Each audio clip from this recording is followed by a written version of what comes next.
नमस्कार दोस्तों, स्वागत है एक बार फिर आपके अपने YouTube चैनल जीवा स्टडी पर। मैं वरिष्ठ अध्यापक गणित मुकेश कुमार जांगड़ आपका स्वागत करता हूं। तो इस वीडियो में हम देखेंगे गणित विषय से रिलेटेड जो है अपन पूरा का पूरा जो है समर्पित रहेगा वीडियो। सबसे पहले देखेंगे कि गणित विषय में जो 700 पद है, लगभग 694 पद है, उनमें से बैकलॉग के कितने पद हैं। क्योंकि 2022 की जो भर्ती हुई थी उसमें बहुत सारे पद खाली चले गए थे 700 के आसपास, तो वो पद जो है बैकलॉग में जुड़ के इस भर्ती में जो है शामिल होंगे। तो बैकलॉग के कितने पद हैं, किस किस कैटेगरी को बैकलॉग का फायदा मिलता है, और बैकलॉग के पद हटाने के बाद में आपके पास कितने जो है पद बचते हैं, वो सारा का सारा चर्चा करेंगे। और उसके बाद हम चर्चा करेंगे कि गणित विषय में जो है अपन कैसे जो है अच्छा स्कोर कर सकते हैं और उसकी तैयारी कैसे करें। अगर आप चैनल पर नए हैं तो चैनल को जरूर सब्सक्राइब करें, क्योंकि जो है आपका ये पूरा का पूरा चैनल जो है सेकंड ग्रेड को समर्पित है। सबसे पहले बात करें गणित विषय के पदों की, तो आपका नॉन टीएसपी में जो है 539 पद है, नॉन टीएसपी में 539 पद, और टीएसपी में जो है आपके 155 पद है, और कुल मिला के 694 पद है। ठीक है, अब देखो 2022 में जो भर्ती हुई थी ना, उसमें लगभग 700 पद खाली चले गए थे। 1600 के कुछ पर वैकेंसी थी और 903 पदों पर जो है आपके क्या हुई थी ज्वाइनिंग। जो 903 पर तो सिलेक्ट हुए थे, उसके बाद में ज्वाइनिंग में ये 850 तक आ गया था। ठीक है, अब बात करें कि जो आपका बैकलॉग सिस्टम है वो काम कैसे करता है। तो सबसे पहले बैकलॉग सिस्टम सिर्फ दो ही कैटेगरी पर काम करता है, एक तो एससी और एक एसटी। अगर इन दो जो कैटेगरी है उनकी वैकेंसी किसी भर्ती में नहीं भरती है, तो 3 भर्तियों तक जो है वो सीटें बैकलॉग में मानी जाती है। फिर चौथी भर्ती में जाकर वो क्या होती है, सामान्य में काउंट होती है। तो पिछली बार क्या हुआ, आपके 40% के रूल के कारण और एससी एसटी के 35% के रूल के कारण जो है कुल जो 700 पद जो आपके रिक्त रहे थे ना, उसमें से जो है 292 जो पद है ना वो आपके एससी एसटी के खाली रहे थे। ठीक है, एससी और एसटी के खाली रहे थे। ये जो गणना की गई है 2022 का जो ज्वाइनिंग के जो ऑर्डर आए थे उनसे जो देख कर की गई है। थोड़े बहुत आंकड़े ऊपर नीचे हो सकते हैं, लेकिन जो गणना की गई है वो शायद सटीक बैठ जाए। ठीक है, 292 पद, जिसमें से जो आपके एसटी है उसके 142 पद और एससी के जो है 150 पद वैकेंट रह गए थे। ठीक है, ये पद क्या रह गए थे, वैकेंट रह गए थे। तो अगर 292 को हम 539 में से घटाएं, 200 जो है 539 में से 292 को अगर हम घटाएं तो अपने पास कितने बचेंगे, 7 और जो है 4 और यहां 2, तो कुल मिला के अपने पास जो वैकेंसी निकल कर आती है वो 247 आती है। ठीक है, और ये जो है केवल उनका ही डेटा मैंने बताया जो आपका जो है केवल एससी और एसटी से सिलेक्ट हुए थे। बहुत सारे स्टूडेंट ऐसे थे जो एससी एसटी वाले जनरल से सिलेक्ट हुए थे, तो वो एससी एसटी के स्टूडेंट नहीं माने जाएंगे, वो जनरल से सिलेक्ट हुए थे, तो उनका डेटा शामिल नहीं किया गया। ये भी आप थोड़ा सा मैं बता दूं कि एससी एसटी के जो स्टूडेंट एससी एसटी कैटेगरी से सिलेक्ट हुए थे ना, उनको चयन होने के बाद में 292 सीटें खाली बच गई थी। इन 292 सीटों को जो है अभी बैकलॉग का माने तो अपने पास बचती है सीटें 247।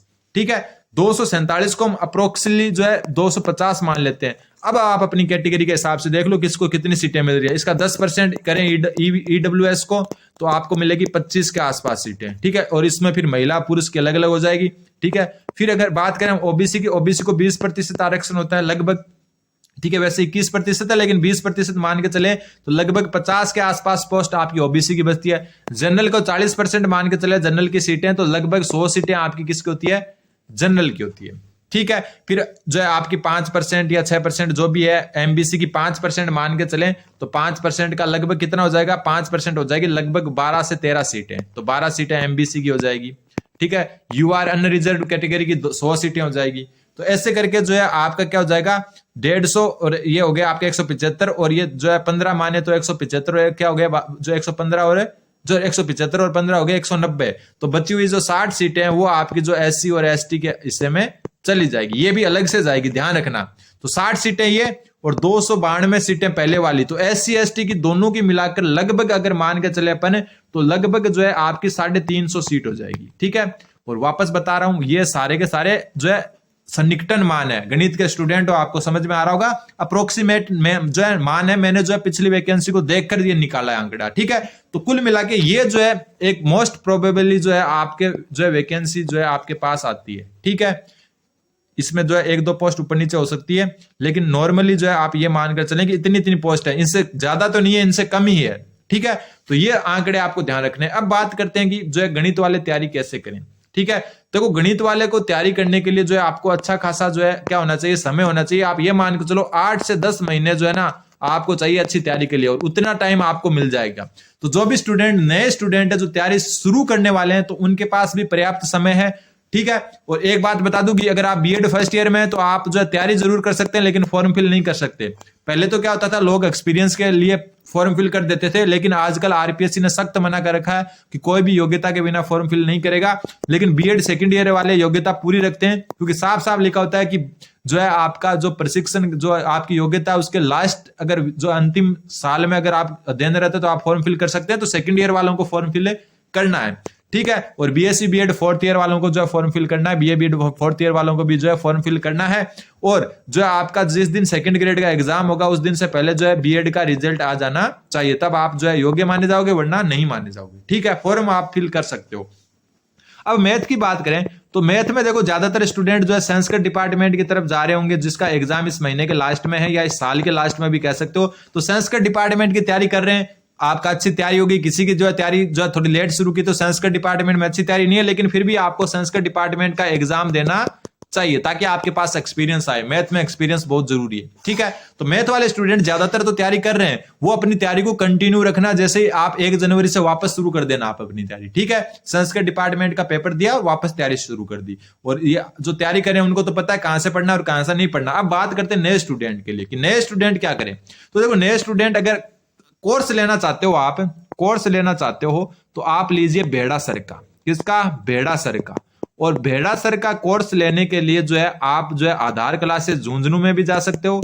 उनकी खुद की पर्सनल कोचिंग है, आधार क्लासेस झुंझुनू नाम से ऐप है, ठीक है। वरना जो है वो कलाम में भी पढ़ाते हैं, कलाम में भी उनका जो है आप कोर्स ले सकते हो। टेस्ट सीरीज के लिए मैं आपको बता दूं, अगर वो बाद की बात है नए स्टूडेंट के लिए, पहले जो आधार क्लासेस का कोर्स ले सकते हो आप, ठीक है। कोर्स लेना वैसे जो है मैथ में थोड़ा सा सही रहता है। टेस्ट की बात करें तो टेस्ट आपको अमित गोल्ड एकेडमी जो है, मेरे सर हैं खुद के अमित गोल्ड एकेडमी, वहां से आप अच्छे से टेस्ट दे सकते हो। और यहाँ पर आप सेकंड ग्रेड का जो है कोर्स भी ले सकते हो अगर लेना चाहो तो, ठीक है। बात करें बुक्स की, थोड़ा सा शॉर्ट में बता रहा हूं क्योंकि ये वीडियो मैंने डिटेल से बना दिए हैं। बाकी आप कमेंट में पूछ लेना। अगर आप वापस ये चाहते हो कि बुक्स पर और इन पर अलग से वीडियो बनाऊं मैथ के लिए, तो वो भी आपको जो है मैं बना दूंगा। बुक्स के लिए बात करें तो आप जो है ना कोई भी क्लासेस, जैसे आधार क्लासेस की जो है ना सीट निकालो, आधार क्लासेस की क्या निकालो? सीट्स निकालो, ठीक है। आधार क्लासेस की सीट है 10+2 लेवल के लिए, ठीक है। और इसके साथ जो है आप निकालो एक SR सैनी बुक आती है। कौन सी बुक? SR सैनी। ये आप 10+2 के सिलेबस के लिए निकालो। यूजी का सिलेबस, जो ग्रेजुएशन लेवल का सिलेबस है, उसके लिए आपको क्या करना है? उसके लिए आप जो है नवकार पब्लिकेशन से अच्छा है कि आप नकुल पारिक सर की बुक है, और नई बुक भी आने वाली है नकुल पारिक सर की, वो बुक ले आए ग्रेजुएशन के लिए, वो बेस्ट है। नई बुक आ रही है वो बेस्ट, एकदम बेस्ट है, क्योंकि पिछली में थोड़ी सी गलतियां थी उनको सुधार लिया गया है। तो नकुल पारिक सर की जो है यूजी के लिए बुक आप अच्छे से पढ़ लोगे तो नवकार पब्लिकेशन की जरूरत नहीं है। SR सैनी को पढ़ लो। अगर SR सैनी नहीं पढ़ रहे हो तो आप जो है किसी भी कोचिंग की, चाहे वो कलाम हो, IIM हो, ठीक है, उनकी सीट को अच्छे से पढ़ लो। टेस्ट देना है रेगुलर। जो भी नए स्टूडेंट है, मैं पूरा सब कुछ है, आप चैनल पर पीछे जाओगे तो देखोगे तो सब कुछ चीजें बता चुका मैं आपको। टेस्ट रेगुलर देने हैं आपको हर टॉपिक के बाद में, लेकिन स्टार्टिंग में नहीं।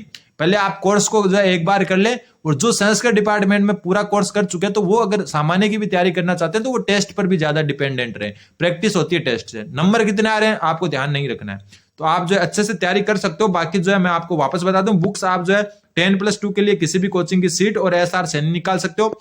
यूजी के लिए आप नकुल पारिक सर की बुक ले आना, नई बुक आने वाली है जल्दी मार्केट में, वो आप जो है जरूर ले आना, ठीक है। बाकी एक कोर्स लेना चाहो तो आधार क्लासेस झुंझुनू से ले सकते हो, जो या फिर कलाम से ले सकते हो, बेड़ा सर का, ठीक है।